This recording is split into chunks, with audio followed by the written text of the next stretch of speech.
nuevas charlas de la tríada. Hoy estaremos hablando de un tema que nos parece realmente atractivo. Estaremos conversando acerca de cómo atacar bloques bajos.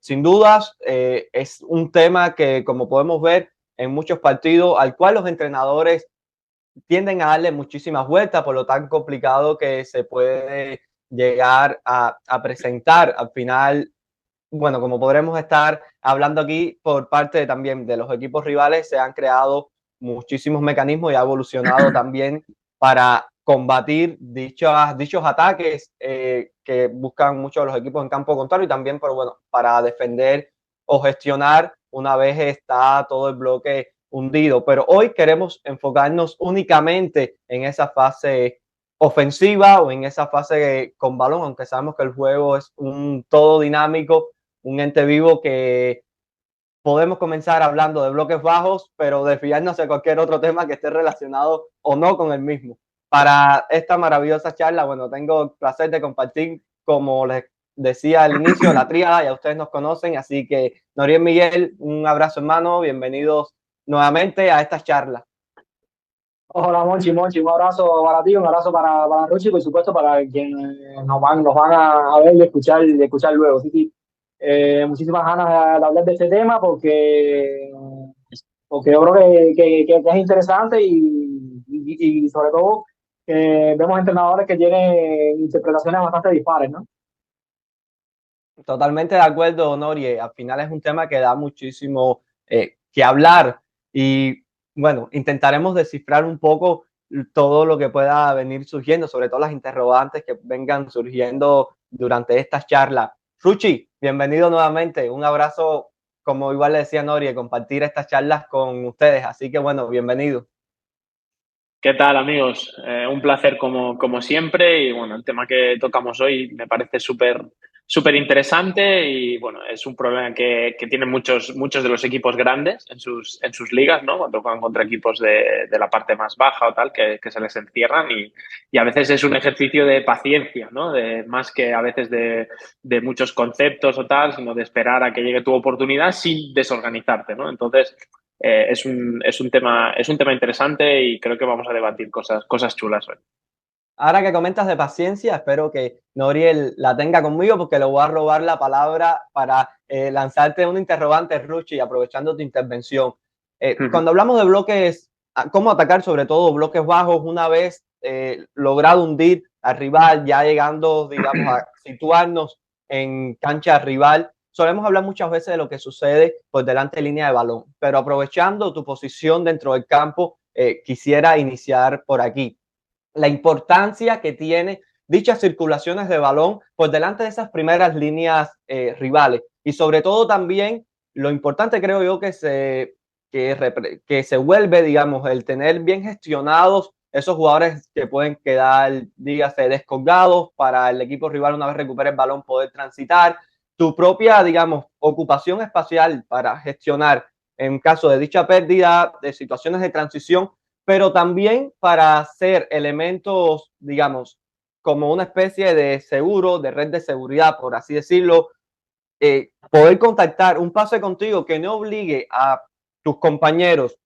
a tener que jugársela en una acción que se precipite y pueda terminar en pérdida y a su vez también digamos que esos jugadores que quedan como dentro del eje, dígase un medio centro, dígase los centrales, poder girar también mediante dichos posicionamientos el balón y llevarlo hacia el otro costado y bueno, intentar también promover diferentes tipos de situaciones y mover el balón. Quisiera preguntarte por esto, sobre todo esas situaciones por delante de primera línea rival y bueno, y cómo viene un poco también esto conectado a la hora de gestionar dichas pérdidas, lograr también, digamos, influenciar a la hora de presionar esos bloques, esos rebotes que quedan cercanos no solo a frontal del área, sino a esas segundas jugadas que pueden darse un poco más alejadas debido a los despejes de los rivales y sobre todo, bueno, para lograr eso, seguir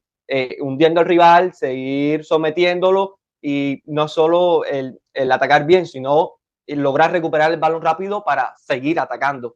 Volumen y calidad también.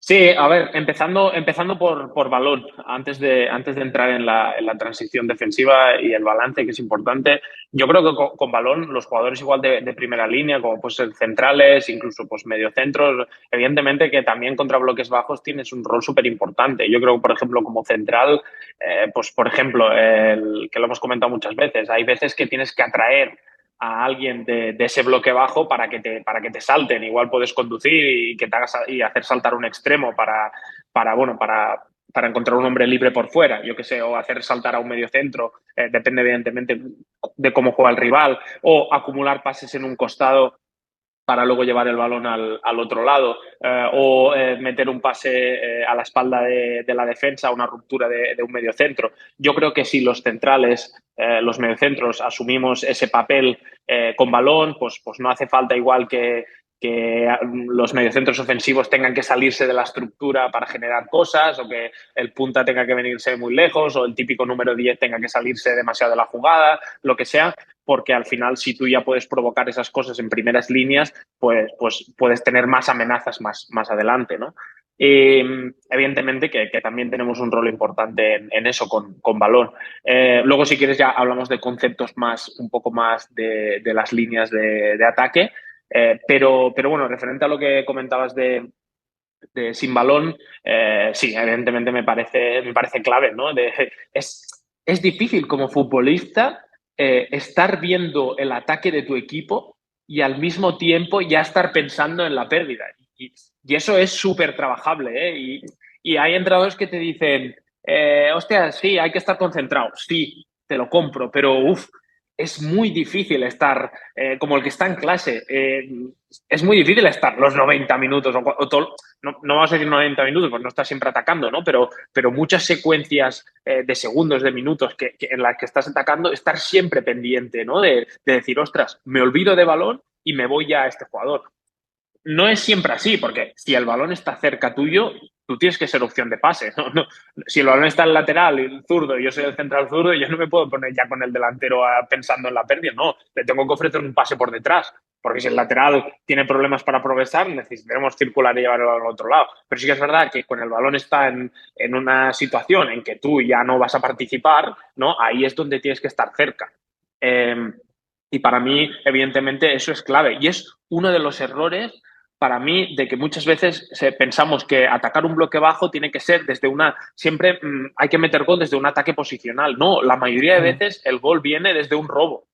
Es decir, que tú estás atacando, los tienes un minuto, los mueves, ellos te recuperan el balón y a los 5 segundos lo vuelves a recuperar y ahí les matas porque los pillas desorganizados. O un centro que al equipo rival lo pillas bien parado, entonces despejan, recoges la segunda jugada y luego les vuelves a centrar. Ahí es donde los coges desorganizados, ¿no? Por eso, para mí, las segundas jugadas, evidentemente, la transición defensiva es clave. Es importante trabajarla en los entrenamientos a nivel metodológico porque es que sucede, si no lo trabajas, el jugador se olvida y tienes que darle y trabajarlo también en vídeo, ¿sabes? Enseñarle al futbolista, mira, en esta jugada el balón está allí, tienes que estar encima del delantero. Y siempre, evidentemente, pues si se puede tener, bueno, a ver, que ya ahora hay que decir una cosa, se puede tener superioridad, pues mejor, pero bueno, hay equipos que no, que tienen un 1 para 1 y les da igual porque asumen ese riesgo, porque tienen centrales que lo pueden asumir. También cada uno que juegue como quiere. Pero para mí un ejemplo de equipo que hacía muy bien eso era el Bayern de Guardiola, ¿no? Que al final, pues en última línea, pues tenía jugadores como Robben y Ribéry, tenía delanteros de perfil de Mandzukic, de Mario Gómez, de Lewandowski, y dijo, pues me voy a adaptar un poco más a Alemania, voy a intentar buscar más centros laterales y sobre todo voy a armar el equipo para esa segunda jugada, ¿no? Metiendo a los laterales que empecé a meterlos por dentro con ese 2-3, empezó a soltar a los dos mediocentros, a Müller para que llegaran al área y tal, y ahí recoger la segunda jugada, y recoger la segunda jugada. Y no era tanto el primer centro, sino lo que provocabas ya cuando has metido 3 centros y lo despejan y lo vuelves a coger, al final les coges, porque los coges desorganizados a base de insistir y de no dejarlos salir. Ahora que comentas acerca digamos, de este 2-3 y tal, a la hora de circular el balón, al final las propias ocupaciones de los jugadores te permite, digamos, intervenir con mayor cantidad numérica de jugadores en dichos pasillos, digamos, días de pasillos interiores, o o lo que prefiera. Al final, cada entrenador dentro de su propio modelo de juego, dentro de las propias situaciones dinámicas que se van encontrando en el partido, van hallando soluciones amén de las propias características y lecturas que vayan teniendo los jugadores. Sin embargo, comentabas este caso del propio Guardiola y me vino a la mente lo tanto que muchos de los equipos buscan cuando van a atacar esta especie de bloques bajos, que se habla mucho de la anchura. Y Nori, es un tema que me interesa comentar contigo porque sé que con respecto a la amplitud has dado tus opiniones en Twitter y creo que en este caso los bloques bajos puede ser también muy interesante lo que puede llegar a surgir porque a veces en ese afán de tener a los jugadores muy amplios, cuando digamos el equipo rival está un poco más cerrado, sí, le tienes a tus jugadores amplios, termina dando le terminas llevando el balón a las zonas en las que están, pero están tan amplios que no terminan tampoco interviniendo, digamos, representando una amenaza real para no solo para ese jugador que le puede llegar a saltar, sino para la estructura rival. O sea que a veces ese afán de tener demasiada amplitud se utiliza más como un fin y no como un medio para llegar al fin que realmente es tratar de, digamos, vulnerabilizar dichas estructuras enemigas. Sí, sin duda, yo creo que la clave la acabas de dar tú ahí, ¿no? Al final yo creo que la base de todo es tratar de desorganizarlo o de desestabilizar esa estructura defensiva del rival, ¿no? Tratar de que no se sienta, de que no se sienta cómodo, ¿no? Para mí, lo he dicho muchas veces, ¿no? Para mí un posicionamiento como tal no significa nada, ¿no? Para mí lo importante son las relaciones que se generen de ese posicionamiento con sus compañeros, con todo el entorno y con los rivales, ¿no? Las cosas que terminen proporcionando ese posicionamiento, ¿no? Y para eso, evidentemente, es clave digamos, las características de cada jugador, lo que mencionaba Ruchi, por ejemplo, no es lo mismo tenerle en banda a Ribery y a Robben que tener en banda a Grealish y Bernardo Silva, ¿no? Más allá de que no estoy comparando calidad de jugadores, sino simplemente la tipología de lo que son los jugadores, ¿no? Y eso me parece fundamental a la hora obviamente de cualquier tipo de análisis, ¿no? Para mí muchas veces ese tema de la amplitud tiene muchísima trampa detrás, ¿no? Yo creo que al final hay que saber diferenciar en cuanto a cuándo tú has logrado hundir al rival o cuándo el rival se ha hundido y digamos que de manera intencionada y porque se encuentra como en esa fase, ¿no? Porque, por ejemplo, me viene a la mente la España de Luis Enrique, por ejemplo, en el Mundial. Muchas veces, yo creo que ese posicionamiento, por ejemplo, 2-3-5, 3-2-5, de colocar muchos jugadores por delante de línea de balón, por detrás de la línea de mediocampistas rivales. Yo creo que muchas veces te garantiza llegar a ciertas zonas, ¿no? Pero luego también yo creo que te puede penalizar en muchos aspectos, ¿no? Por ejemplo, a la hora de buscar soluciones un poquito más dinámicas, ¿no? ¿Cuántos equipos hoy en día, por ejemplo, vemos con ese posicionamiento, por ejemplo, digamos, más posicional, cuántos equipos vemos hoy en día que su lateral doble constantemente al extremo, ¿no? Que es un movimiento que muchas veces termina generando cosas, ¿no? No solo por si se le busca directamente y si se le busca directamente que obviamente va a propiciar que la defensa rival retroceda a metros y se ponga a mirar a su portería en un posicionamiento, en un perfilamiento completamente incómodo para cualquier defensiva o simplemente ese movimiento del lateral muchas veces termina arrastrando más marcas, liberando un poquito al extremo para que pueda enganchar hacia adentro, ¿no? Pero eso, por ejemplo, es algo que hoy con estos, digamos que con estos diseños más posicionales lo vemos bastante menos, ¿no? ¿Por qué? Porque muchas veces con la utilización de 5 jugadores por delante de la línea de balón, que un sexto elemento ya haga esa ruptura, quizás esto que evidentemente si utilizas un elemento más, un sexto elemento, te resta otro en cuanto a lo que tú comentas de las vigilancias, ¿no? Que al final es clave, ¿no? Y al final, lo mismo que le comentaba la semana pasada cuando hablábamos de la ubicación adelantada de los porteros, ¿no? Son riesgos que al final invitan a jugador, a tu propio jugador, a no arriesgar, porque sabes que una posible pérdida puede coger al equipo descompensado, ¿no? Por eso, por ejemplo, ahora estamos viendo que me gusta mucho, por ejemplo, lo que hace Guardiola, y vemos algunos entrenadores que lo hacen, es que el que doble al extremo sea el propio interior, ¿no? Por ejemplo, Guardiola tiene la carta trampa de tener a Kevin De Bruyne, ¿no? Que muchas veces termina haciendo ese movimiento circular y volteando y rompiendo por detrás del extremo lo que anteriormente hacía muchas veces rompiendo entre el intervalo lateral y central de rival, ahora muchas veces también lo vemos que lo hace este movimiento circular y termina rompiendo por fuera como si fuera un lateral, ¿no? Pero claro, no es decirle a Kevin De Bruyne, haga este movimiento que vamos a sacar ventaja, ¿no? Tiene que existir una serie de situaciones y de cosas que se hagan muy bien y llevar al rival a una zona y llevar la circulación de balón y tu propio posicionamiento a un concepto, un escenario donde se pueda dar esa situación de que Kevin De Bruyne doble al lateral. ¿No? A mí, por mencionar una solución que me parece muy, muy, muy interesante, te mencionaba esta, ¿no? Yo, evidentemente, vamos a tener muchísimos temas de que hablar, y porque como decía Ruchi, ¿no? Y como decías tú, ¿no? Al final es un tema que tiene muchísimo valor.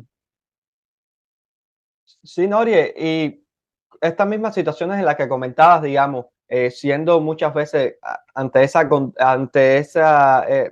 digamos, ese control del jugador amplio que intenta ir dentro y que le desdoble un jugador por fuera, creo que es un claro ejemplo de una de las tantas o disímiles situaciones que se pueden generar para aprovechar la propia amplitud en sentido de buscar la profundidad, que creo que es, digamos, una de las cosas más difíciles de lograr ante esos bloques bajos, alcanzar una profundidad, digamos, verdadera. Y me viene a la mente, por ejemplo, cuando Pep hablaba de esas zonas que se formaban entre área pequeña y área grande, o sea, esos cajones, y hablaba de la importancia de lograr conquistar esos espacios, sobre todo por las ventajas que puede permitir un jugador que llegue a dicha zona para hacer un centro lateral, digamos, que termine tomando a la defensa totalmente a contrapié, hundiéndose quizás más de lo que debería. Al final es una situación muy difícil de defender, pero a la vez creo que es muy difícil también de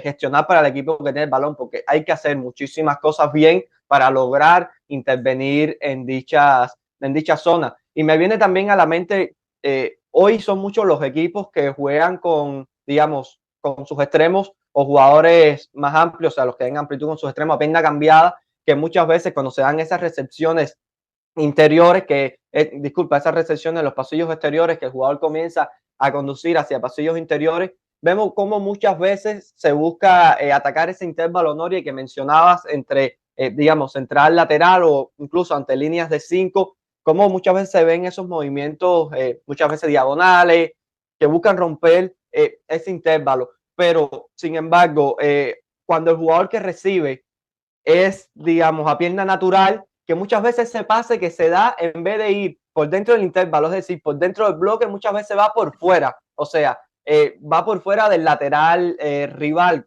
Al final es un tema de perfiles y tal, pero creo que hoy, sí, que querías comentar algo. Sí, lo que pasa es que, por ejemplo, la solución que te comentaba del jugador que rompe por fuera, yo creo que también le facilita muchísimas cosas, ¿no? En el sentido a la hora de centrar, porque ese movimiento de ese jugador en el intervalo, de ese jugador en ese famoso cuadrado, que rompe el espacio y recibe ese balón del lateral, yo creo que el ángulo de la trayectoria del balón más el ángulo de la trayectoria de carrera para lograr meter un buen centro tiene que ser un elegido, no solo un elegido técnicamente, sino también un elegido físicamente, sobre todo por un tema de cadera, ¿no? Que al final lo normal es que el posicionamiento, digamos, económico, por así llamarlo, no va a ser el más cómodo posible para la hora de ejecutar un buen centro, ¿no? Incluso aquí creo que hay hasta propia lectura de los jugadores que van a ocupar las zonas de remate, porque si el compañero llega en situación forzosa para enviar el centro, creo que ya la propia lectura tiene que ser diferente, porque difícilmente el balón pueda llegar a esas zonas preestablecidas, como venías comentando. Hay mucho al final de plano micro y sobre todo de lectura. Ruchi, tú que lo has vivido en el campo, ¿qué opinas con respecto a estos temas? Y me llama también la atención, tú como defensor, porque muchas veces se dan esos movimientos de ruptura no solo en lado, digamos, en el lado fuerte donde se buscó juntar, sino desde el lado débil, digamos, atacar el jugador, digamos, en amplitud desde el lado débil, buscar atacar igual esa zona de remate, aunque no vaya a recibir, o sea, aunque no vaya a ser receptor, simplemente por la intención de hundir a ese jugador que lo persigue, digamos, a su par,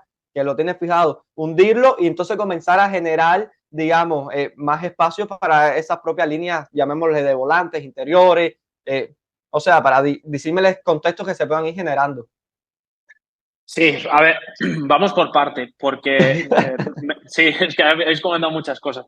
Empiezo por esto, por las rupturas en el intervalo central-lateral, que me parecen que para atacar un bloque bajo son claves. Y bien, bien lo has dicho tú, ¿no? Que para poder ser receptor, aquí entran muchos factores. El que rompe al intervalo central-lateral es zurdo, es diestro, o sea, está pierna natural, a pierna cambiada, pero muchas veces no es tanto para ser receptor, es para arrastrar o al central fuera de posición, que ya lo has sacado del área, o para arrastrar a un medio centro, sí, porque hay equipos que defienden con el central fuera de zona, ya se juegan con 5, o hay situaciones en que es el medio centro el que persigue a ese intervalo central lateral. Si os fijáis, el gol ayer lo puse en un tuit, el gol ayer de Lamine Yamal, Gundogan se tira un sprint, cuando Lamine Yamal recibe por fuera, Gundogan se tira un sprint increíble para arrastrar al mediocentro del Athletic de Bilbao, que lo arrastra. Y igual el pase ese de Lamine a Gundogan, yo no sé ni si en algún momento pudo incluso existir, porque era difícil, porque había poco espacio y tal. Pero ya solo el movimiento hace que el defensor del Athletic Club, o sea, el mediocentro del Athletic Club, se centre en él, en Gundogan, y lo siga. Y entonces le genera un espacio a Lamine para que dispare, ¿no? Y esta para mí es una de las claves que tú lo has comentado, ¿no? De los extremos a pierna cambiada, ¿no? Que es de que haya jugadores que rompan los intervalos para arrastrar a jugadores. Sí, a veces tú puedes ser receptor, romper a este intervalo central-lateral y ser receptor, pero evidentemente no puedes centrar desde ahí porque te han perseguido bien y te han cerrado las puertas. Entonces, yo creo que aquí es cuando tienes que volver a empezar, sacar el balón y entonces ahí sí que puedes igual cargar área porque tienes quizás al central fuera de zona, que la has sacado de zona, ¿no? Entonces ahí es donde puedes atacar, puedes sacar el balón, que eso lo hace mucho el City, ¿no? Que sacas el balón, encuentras a Rodri y Rodri juega un balón a segundo palo a alguien que rompe el último intervalo o incluso por detrás del lateral. No sé si me explico, ¿no? El sacar fuera y luego poner el balón al otro lado.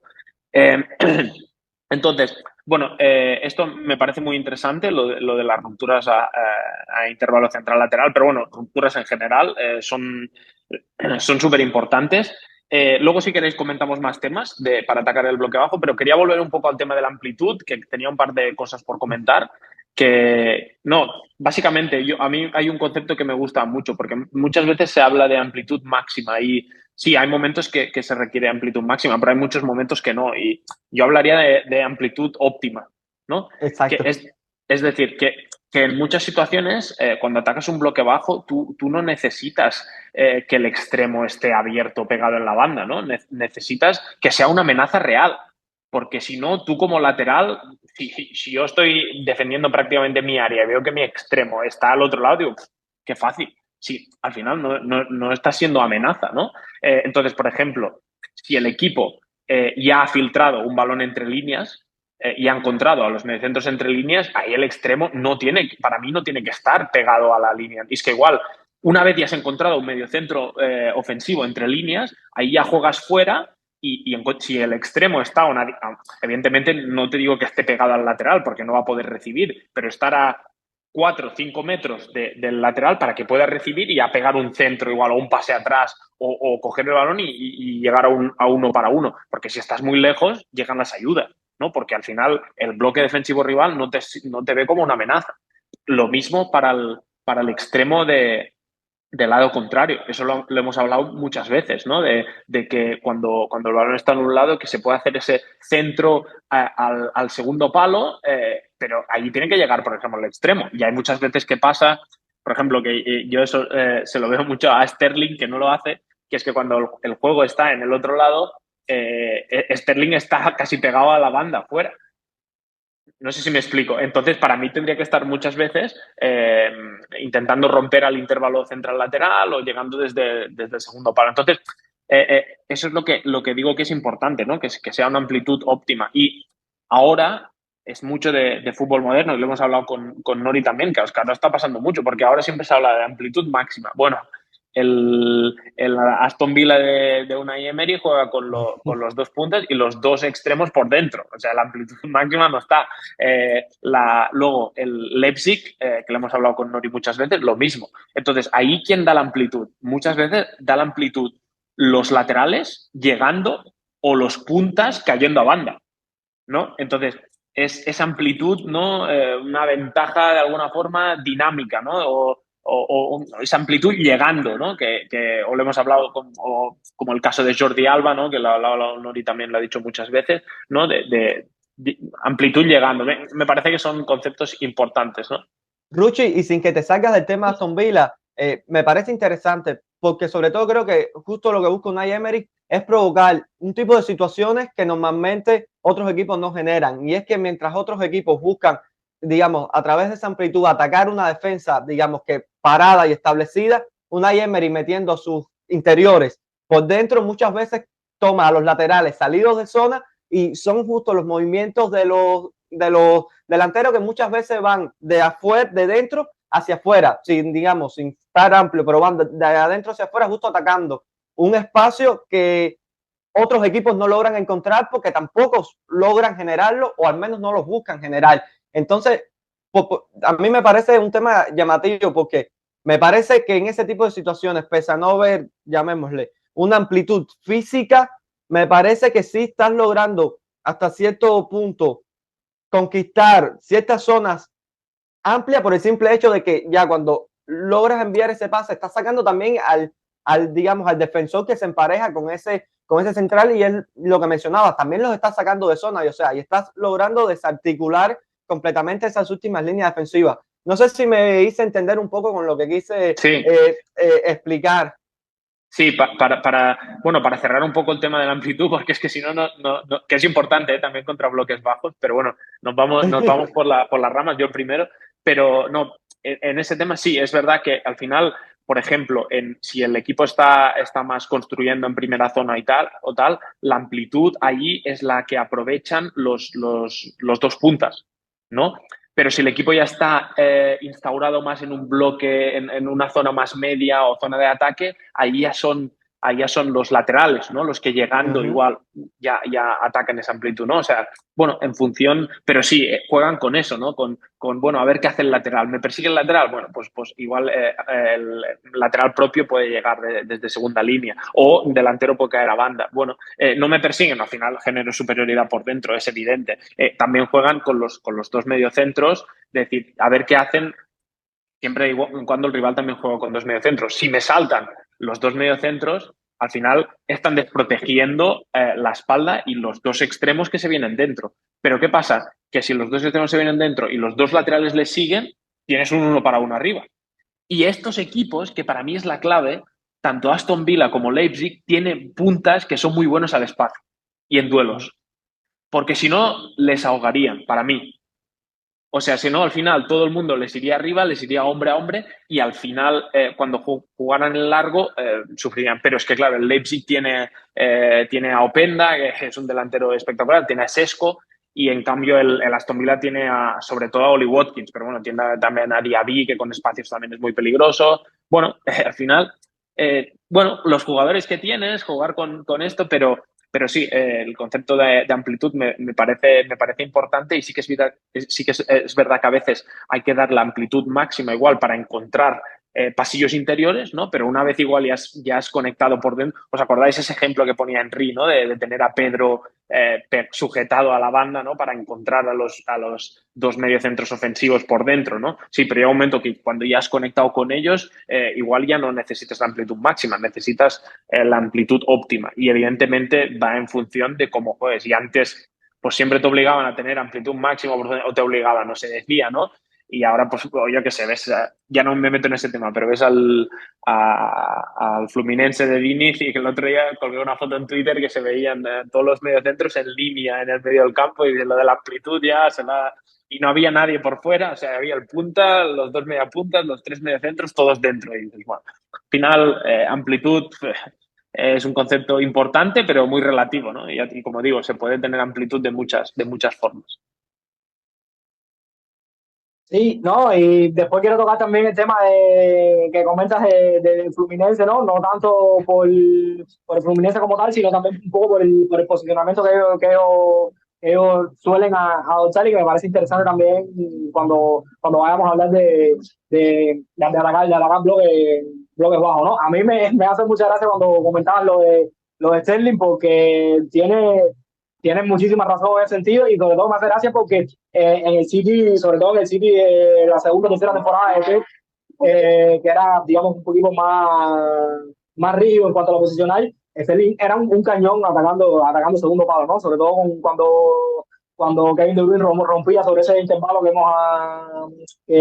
hemos comentado, Sterling muchas veces era un cañón atacando ese centro que ya pues sí, es lo que tú comentas, ¿no? Un centro que hay que atacar sí o sí. Me parece que no hay, pues es algo que tiene que ser negociable para cualquier extremo del lado contrario, sobre todo porque a nivel de posicionamiento y de perfilamiento tiene unas ventajas abrumadoras en cuanto al tempo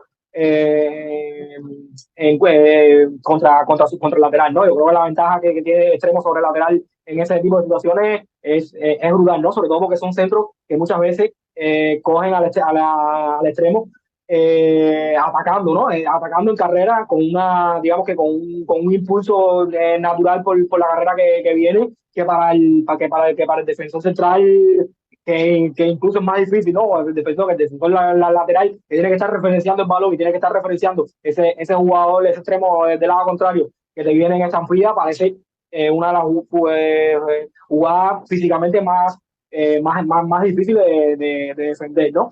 Y claro, lo que comentamos, ¿no? Yo creo que la clave está en cómo se generan esos conceptos, ¿no? Eso que tú comentas, perdón, esos conceptos. Eso que tú comentas del City a la hora también de alargar un poco la secuencia, que también es interesante también el City, que como la manera que entiende, sobre todo Rodri. Y esto es algo que Rodri hace muy bien, que incluso se lo he comentado a Ruchi, que es un concepto que a mí me gusta mucho, ¿no? Es saber interpretar cuándo girar el juego y cuándo no, ¿no? Porque se habla muchísimo de que los equipos tienen que mover el balón de lado a lado, pero yo creo que la clave es que con esa circulación de balón, lograr girar de verdad al rival, ¿no? Que al final girar el juego muchas veces, tú puedes girar la posesión, pero muchas veces el rival no termina girándose, ¿no? Y el rival termina estando muy cómodo, ¿no? Entonces por eso me gusta mucho el concepto de repetir pases por la misma zona, ¿no? Muchas veces cuando el balón le llega a medio centro o a Rodri en este caso, y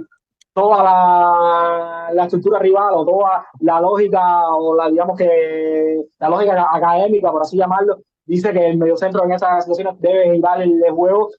Rodri o el mediocentro de turno en Manchester City, que es un equipo que lo hace muy bien, hace todo lo contrario, ¿no? Lo que termina repitiendo pases por la misma zona de donde venía el balón, y muchas veces encuentra o pues, logra coger esa estructura rival que estaba preparada para bascular hacia el otro sector, la logra coger a contrapié, ¿no? Porque cuando la lógica indica que el balón se va a girar hacia el otro costado, Rodri lo que termina haciendo es jugando hacia ese mismo costado y repito lo mismo, ¿no? Y termina encontrando a muchísimos jugadores del bloque rival a contrapié, ¿no? Y rapidito, también ahorita se hablamos muchísimo de esos desmarques sobre el intervalo lateral, el lateral central, pero sobre todo hablamos de desmarques dentro fuera, ¿no? La de desmarque que van desde dentro hacia afuera, ¿no? Para mí también ese desmarque cuando se hace desde afuera hacia adentro me resulta súper útil, ¿no? Es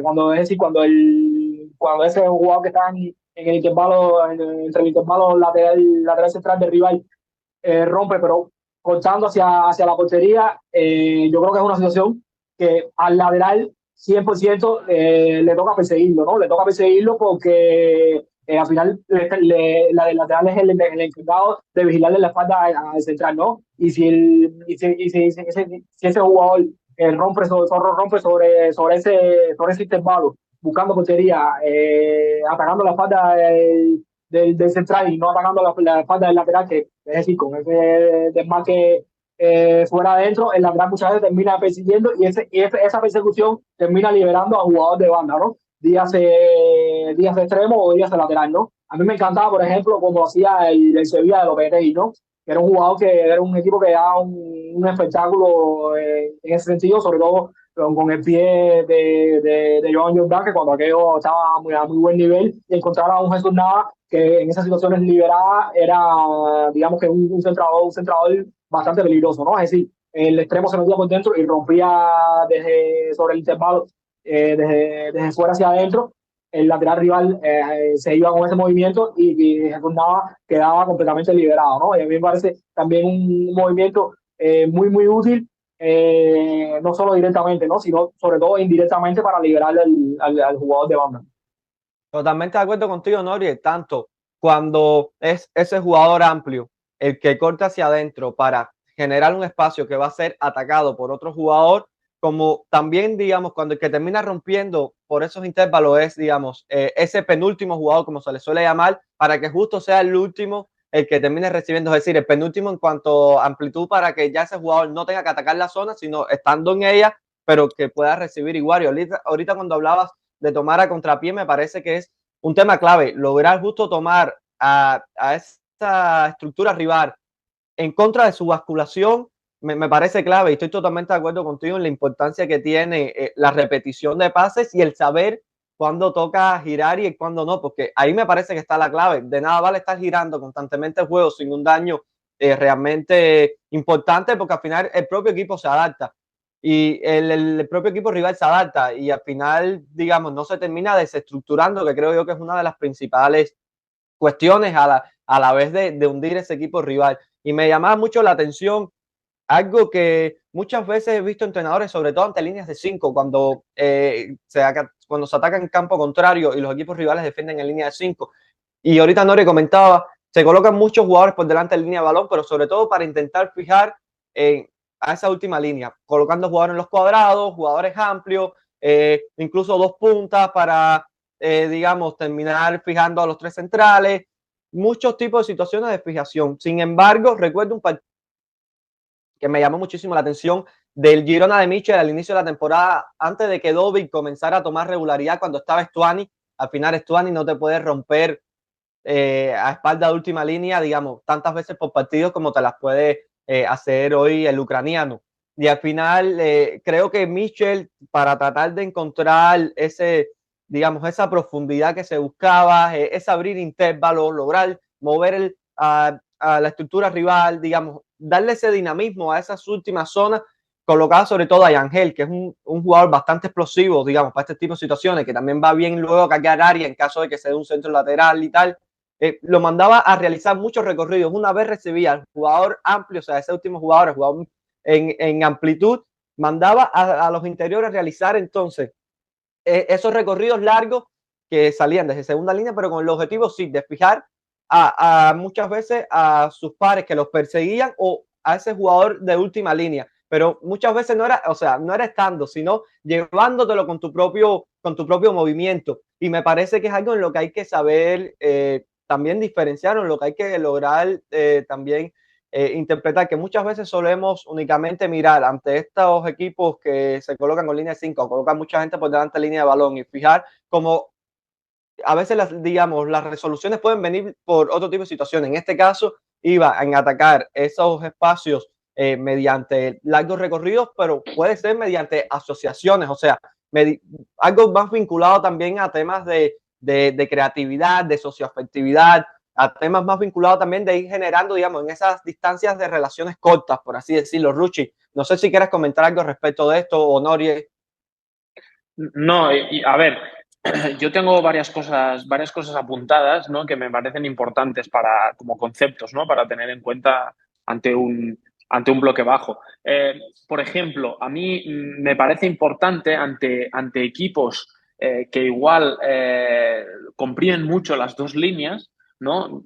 Yo he escuchado un concepto que al menos me parece interesante. Luego, si queréis, lo debatimos, pero que es que en vez de poner jugadores más entre líneas, ponerlos en última línea en los intervalos, ¿vale? ¿Para qué? Bueno, para que al final, ante bloques, porque hay pocos espacios entre líneas, si hay espacio entre líneas, evidentemente, pues primero encontrar igual estos espacios entre líneas, ¿no? Pero para que al final la línea defensiva, es decir, lateral, central y sea, lo vean como una posible amenaza, ¿no? A estos jugadores que están en intervalos para poder llevar entonces el balón fuera con más espacio, ¿no? Y me parece un concepto muy de handball o incluso de baloncesto, ¿no? De al final, si tú acumulas jugadores, ¿no? Que sean posibles lanzadores, es decir, amenazas más cerca de la portería, al final los defensores tienen que cerrar y entonces se abren espacios para los de fuera. Es decir, en baloncesto, al final, si tienes jugadores que están dentro, cerca de la canasta, al final el equipo rival tiene que cerrar y puedes tener igual más espacio por fuera para tirar de tres, por ejemplo. O en el handball, pues lo mismo, ¿no? Al final, si pones amenazas dentro, al final acaban cerrando y acabas encontrando el jugador de fuera que acaba rematando. Y me parece un concepto interesante, ya no solo por eso, para que los defensas les vean como una amenaza, sino bueno, pero también para los posibles centros laterales, las posibles rupturas, ¿no? Tenerlos simplemente igual un pasito por delante cuando el bloque está muy, muy junto, ¿no? Bueno, al menos es una idea interesante.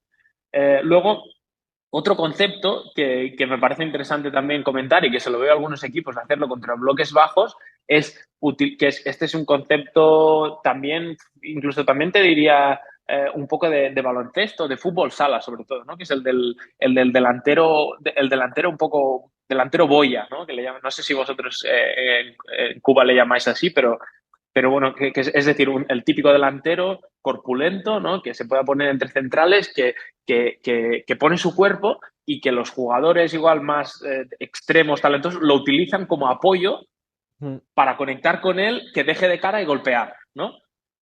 Y me parece un concepto, bueno, sacado un poco más de eso, de fútbol sala, pero interesante, ¿no? También, al final, por relacionar también con las paredes, ¿no? Que lo has hablado ya un poco tú, la socioafectividad, ¿no? De decir, bueno, pues como has dicho tú, los extremos a pierna cambiada que se puedan meter hacia adentro y hay mucha gente por ahí en medio al final, pero si encuentras al punta, si puedes encontrar una línea de pase al punta, el punta retiene el balón y te la devuelve y golpeas, pues bueno, es una solución que se puede utilizar, una solución más, ¿no? Otro concepto que el otro día vimos un gol del City así, que es que, bueno, creo que ahora le llaman un poco una alley-oop, como en el básquet, ¿no? Es Sí, decir, el gol que hizo, creo que fue el chico ese que entró, Bob, ¿no? Que entró del City, que le metió el balón de Bruyne, al final es una ruptura y un buen balón, sin más. Es que a veces nos complicamos, pero al final que la coja tu mejor jugador y te meta un centro perfecto y una ruptura desde segunda línea, pues es una opción también para atacar un bloque bajo. Y así se lo hizo al City, al Newcastle y bueno, y me gustó porque es muy de básquet también, ¿no? Un alley-oop, simplemente el jugador de tiro y el otro machaca, ¿no? Es interesante. También, bueno, quería comentar el tema de los movimientos opuestos en última línea, que me parece clave, ¿no? Que es decir, que siempre haya, no siempre, pero en muchas situaciones, que un jugador venga igual, se aleje un poco más para provocar, como os he dicho, si los dos bloques están muy comprimidos, es siempre complicado, pero que un jugador pueda bajar a recibir mientras otro ataca el espacio, ¿no? Y ahí os diré una jugada que a mí me gusta mucho, a ver si os la puedo explicar sin pizarra, ¿no? Que yo le llamo así, por llamarlo de alguna forma, que es la carrera del tercer hombre, ¿no? Es decir, imaginaros un jugador que tiene balón en relativa amplitud, no máxima amplitud, pero relativa, bueno, no, perdón, máxima amplitud vamos a decir, pero no en máxima profundidad, ¿no? Y vamos a trazar una línea diagonal hacia la portería con 3 jugadores, ¿no? El que tiene el balón le llamamos el jugador número 1, el que está entre medio del jugador número 2 y luego el tercero, pues que puede ser, por ejemplo, el punta, ¿no? Y entre los 3 trazan una diagonal, ¿no? Pues que este segundo jugador sea el que rompe al espacio, mientras el tercero es el que viene a recibir, ¿no? Entonces, el primero conecta con el tercero y el segundo corre al espacio. ¿Vale? No sé si me he explicado. Sí, sobre todo creo que lo que ayuda es a que al rival se le haga más difícil referenciar a ese poseedor, a ese tercer hombre que se le puede encontrar. Exacto. A ver, ahora le he llamado como el segundo, pero bueno, para explicarme bien, ¿no? Sí. Pero sí, es el tercer hombre, o sea, un jugador que está en la misma línea prácticamente diagonal entre el primero y el punta, por ejemplo, pero ya tiene la intención de correr al espacio y hace un movimiento opuesto con el punta, es decir, el punta viene a recibir y él está corriendo al espacio. Y bueno, es una ventaja dinámica, ¿no? De alguna forma, porque la ventaja no está, pero estará. Entonces, y es una jugada que es muy interesante y es muy difícil de defender, porque conecta y aparte a veces lo puedes hacer incluso dejando pasar el balón. Es decir, que deje de pasar el balón por encima, por debajo de las piernas, ¿no? Y aún sorprendes más. Y es una acción que os he puesto como ejemplo para explicar lo de los movimientos opuestos, ¿no? Es decir, que siempre haya un jugador que rompe el espacio y otro que viene a recibir. Y así provocas desorganización en el rival. Y ya por acabar, ya con los conceptos, y luego ya si queréis discutimos sobre eso y sobre lo de la creatividad, la socioafectividad, también una acción que me parece muy importante, muy difícil de defender, ante situaciones rápidas en que las defensas, más hablando de centros laterales, en que las defensas se hunden, ¿no? Situaciones rápidas, me parece que el desmarque del extremo en diagonal al punto de penalti es muy difícil de defender. Y a mí como lateral siempre me ha causado muchos problemas, porque al final tú vienes en carrera, te hundes y el extremo, en vez de seguir esa línea vertical contigo, cruza hacia adentro y va hacia el punto de penalti. Y a ti te pilla, si el balón es bueno y el timing es bueno, estás... Por eso es uno de los problemas de a veces del marcaje al hombre, ¿no? Que es difícil a veces porque, claro, tú juegas, o sea, la jugada es rápida y tú te esperas que él estará en tu zona, no, pero él se cruza y tal, y allí si no tienes la ayuda de los mediocentros es difícil de defender. Y me parece clave eso, el extremo contrario en una jugada rápida que rompa al punto de penalti es una solución también que le he visto a algunos equipos y que me parece súper interesante y yo la he sufrido.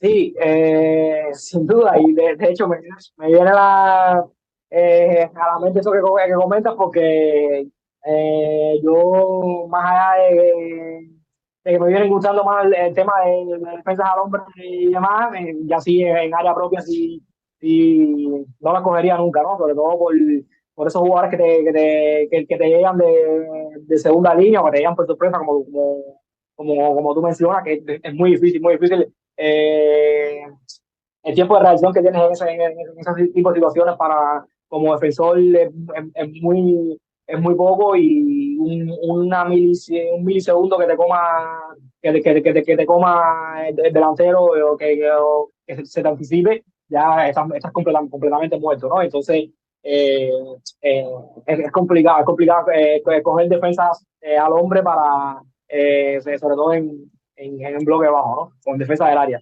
Yo soy muy Nori, Probablemente, disculpa que te interrumpa, pero en este tipo de situaciones y tal, me gusta mucho el marcaje mixto, justo para, digamos, colocar en zona a esos jugadores, sobre todo, digamos, los centrales, o sea, esos jugadores que van a defender esos últimos espacios cercanos a su portero y el resto ir al hombre. No sé qué creas de este tipo de marcajes mixtos y tal.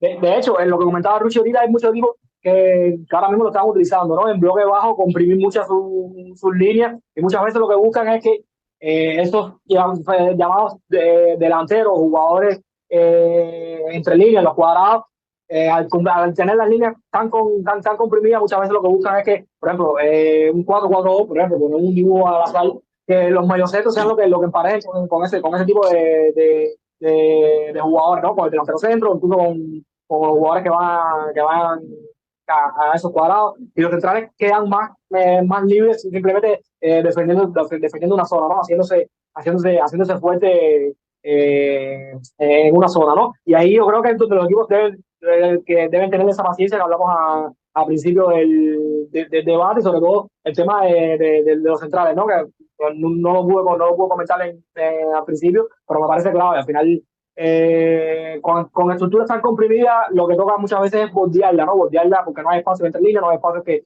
tú puedas penetrarla como tal, ¿no? Entonces, en ese bordeo, en esa circulación que va bordeando la estructura rival, los centrales cumplen una función vital, ¿no? Que es sobre todo a la hora de tener paciencia, de tener sobre todo buena lectura, y esto que mencionaba Ruchi también, ¿no? Saber meter pase dentro, pero ese pase dentro no solo para que el balón, entender que no solo que el balón llegue a ese objetivo inicial dentro como objetivo principal, ¿no? Sino que el balón entre, pero también es igual de importante que el balón salga, ¿no?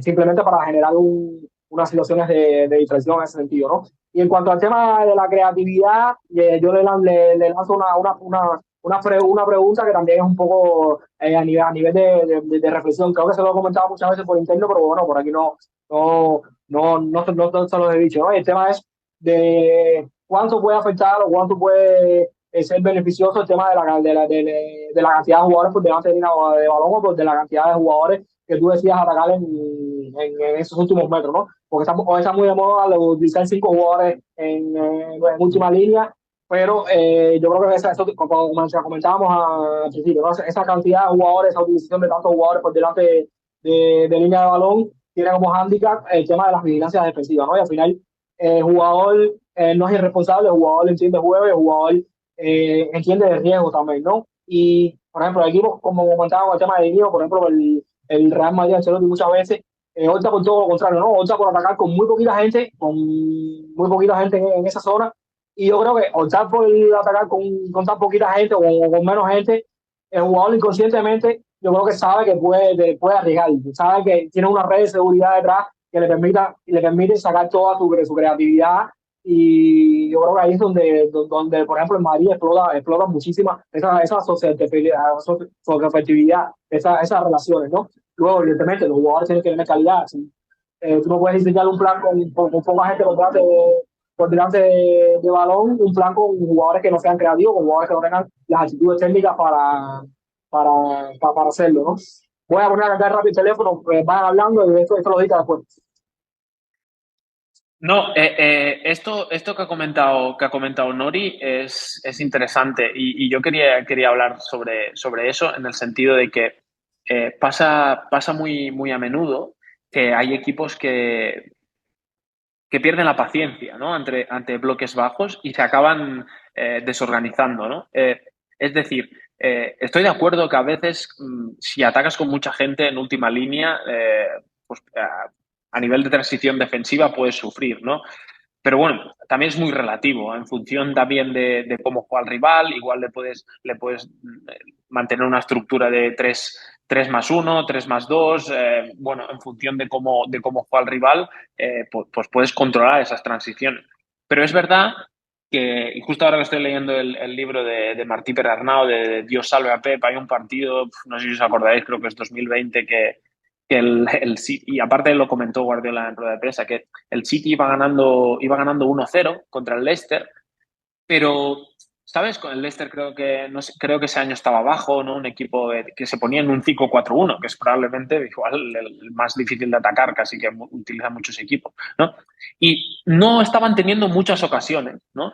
Y se empezaron como a poner nerviosos, y la estructura que Pep había preparado, no recuerdo si en ese partido era un 3-1, un 3-2, da igual, normalmente creo que ahí igual era un 3-1 y tenía pues 6 jugadores por delante de balón. Pues ese 3-1 se empezó a desorganizar por la impaciencia y empezaron a los centrales a conducir y irse hasta prácticamente al área rival, ¿no? Para provocar cosas. Y ahí le hizo el efecto contrario, ¿no? Que como quiso empezar a arriesgar más porque no estaba generando, lo que dice Nori, empezó a acumular más gente en zonas y le cazaron en transición, ¿no? Y al final el partido acabó 2-5. Y al final Barnes les cogieron en transición muchas veces, ¿no? Y él hace una reflexión en el libro que dice, es que nos pusimos nerviosos nosotros solos porque no estamos acostumbrados a avasallar a los rivales y claro, nos plantaron un 5-4-1 y tal y dice, nos equivocamos y lo que había que hacer es mantener el balón de un lado a otro y no arriesgar, todo lo contrario, los que tienen que arriesgar son ellos, haciendo saltar a gente. Exacto. ¿Sabes? Sacarlos de zonas. Exacto. Entonces, eso no comprimirlos más. Sí, exacto. Y acabo. Lo que quería comentar con eso es que cuando tú, yo creo que cuando tú como entrenador juegas contra un bloque bajo, tienes que entender que vas a tener pocas. Que vas a tener pocas y que va a ser un partido de 0-0, pero que, ostras, a base de... Dime. Vas a tener pocas y probablemente las que vas a tener van a ser incómodas. Sí, pero al final también creo que si te pasas 90 minutos controlando el juego, jugando en campo rival, vas a tener 4 o 5 seguro, o un penalti, o una acción tal, o un centro lateral, o un córner. Pero a veces hay que ser paciente y decir, pues venga, voy a tener 5 o 6, pues en estas tengo que ser clínico. Y si no, pues el partido va a acabar 0-0. Pero es que si empiezas según cómo a desorganizarte, pues bueno, a ver, cada un entrenador puede ser muy valiente y decir, yo me voy a por la victoria, me voy con 7 o 8 días, al final acabas ganando, vale, sí. Eso evidentemente también, pero bueno, me ha hecho gracia explicar ese ejemplo de ese año de Pep contra el Leicester, porque es curioso, ¿no? Tú vas ganando 1-0 y te da la sensación que no estás haciendo bien las cosas porque no estás generando y arriesgas y al final te acaban cogiendo. Y es curioso. Ahorita igual, cuando hablábamos... Sí, no, rapidito, antes de intervenir. Yo cuando te mencionaba sobre todo lo de Madrid, porque me venía a la mente, no sé si se acuerdan del partido, sí sé que se acuerdan, ¿no? Pero de las particularidades de ese partido, de la final de la Champions, Madrid contra Liverpool. La de Ancelotti. Y me parecía surrealista el ataque posicional del Madrid en ese partido, simplemente porque el ataque posicional era Vinicius y Benzema. Ya, literalmente era ese y todos los demás jugadores por detrás de línea del balón. Y luego, si el equipo tenía posibilidad para correr, Valverde apareció por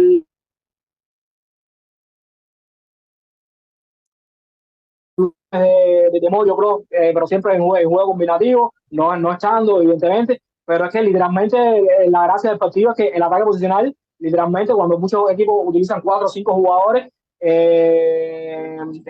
arriesgando por delante de la línea de balón, el ataque posicional del Madrid era Vinicius y Benzema. Igual, evidentemente, la socioafectividad de los dos era muy superior al resto de los mortales, pero no deja de ser un planteamiento curioso, ¿no? Sí, pero no, perdona, Monchi, yo digo una cosa y enlazo, ¿no? Pero es lo que íbamos a comentar un poco, que otro equipo hace lo mismo y igual no generaría nada, cero. Pero claro, es que ahí está la gracia. Y justo, Nori, era un tema que iba a comentar, porque recuerdo, incluso recuerdo que creo que lanzaste hasta un hilo en el que comentaste acerca de ello, lo comentamos por interno, no recuerdo bien, pero sí me acuerdo tener tus impresiones acerca de este partido. Y fue algo realmente llamativo, lo que, bueno, luego hay que ver cuántos equipos se pueden dar dichas licencias, sobre todo por la relación socioafectiva que existía entre Vinicius y Benzema, y luego la calidad individual de que en una sola acción que tengan dentro de todo el juego, te la pueden mandar a guardar, o sea, puedes vivir confiado. Y igual ahorita cuando comentamos acerca, Nori, de que hablabas de cuando se lograba muchas veces conquistar ese espacio profundo, lo necesario que es también dar ese pase, digamos, atrás, que pueda conectar también con ese jugador, digamos, en pico de área, para enviar esa especie de centro frontal. Muchas veces creo que ayuda a, digamos, conquistar ese espacio que queda entre portero y espalda de última línea, porque creo que tendencia propia, como mismo hemos comentado aquí muchas veces, el jugador tiende a referenciar balón y tiende a ir hacia adelante, aunque no sea su propia intención. Y ahí es donde tú puedes aprovechar, digamos, tomar ese movimiento a contrapié y lograr intervenir. Y hablando también en creo que situaciones, no solo espaldas de última línea, sino de lograr recepciones, digamos, a, en cara de esa última línea para lograr sacar de zonas, para lograr, digamos, mayor dinamismo en la distancia entre los intervalos, temas perfilamientos y tal, digamos, tratar de sacar de zonas de confort. A mí algo que me apasiona muchísimo es a la hora de gestionar, digamos, días en salida de balón. Soy muy amante de ser bien esto.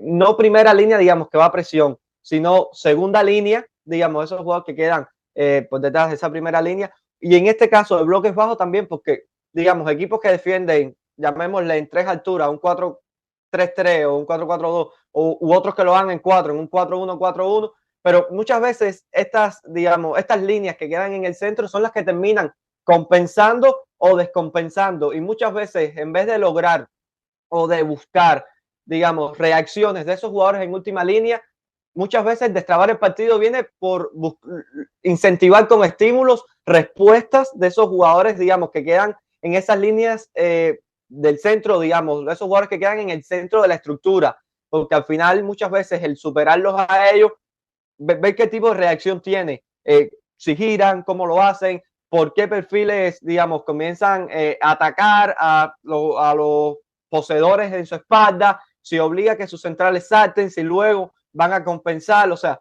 creo que es un tema bastante interesante, no solo en finalización, o sea, en situaciones de finalización, sino también cuando estás, digamos, en zonas de construcción y tal, o de inicio de juego, que estás buscando justo transitar o vulnerar, digamos, esas distancias que se van generando dinámicamente en la estructura rival. Y antes de terminar ya mi incursión por el podcast hoy, que justo he leído muchos entrenadores que optan por no trabajar en los entrenamientos en la fase de finalización. Mientras algunos entrenadores buscan generar mecanismos y tal en estas últimas zonas, hay otros que prefieren, justo que como les venía comentando, entrenadores que optan por no utilizar esta especie de mecanismos en última línea.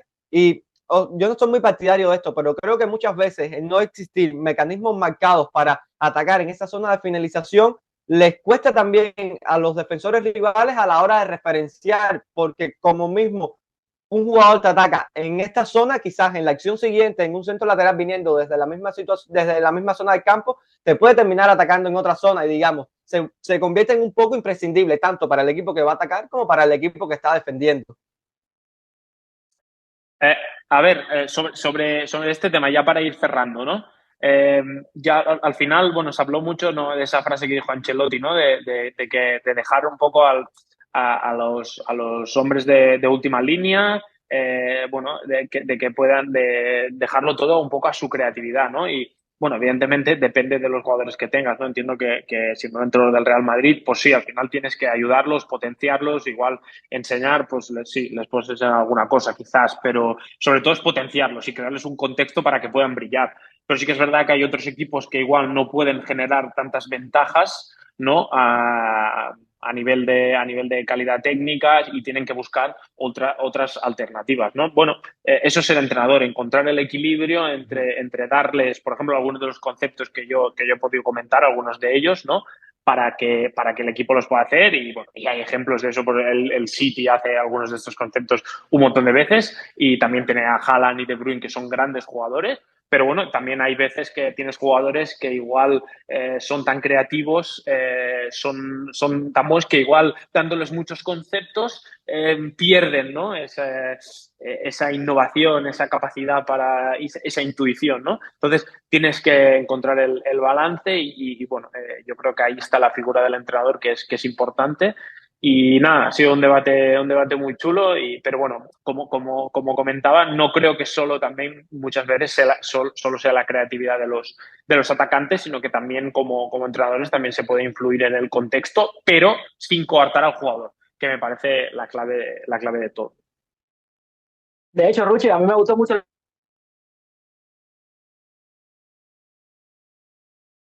que dice cosas muy parecidas a lo que tocaba comentar, ¿no?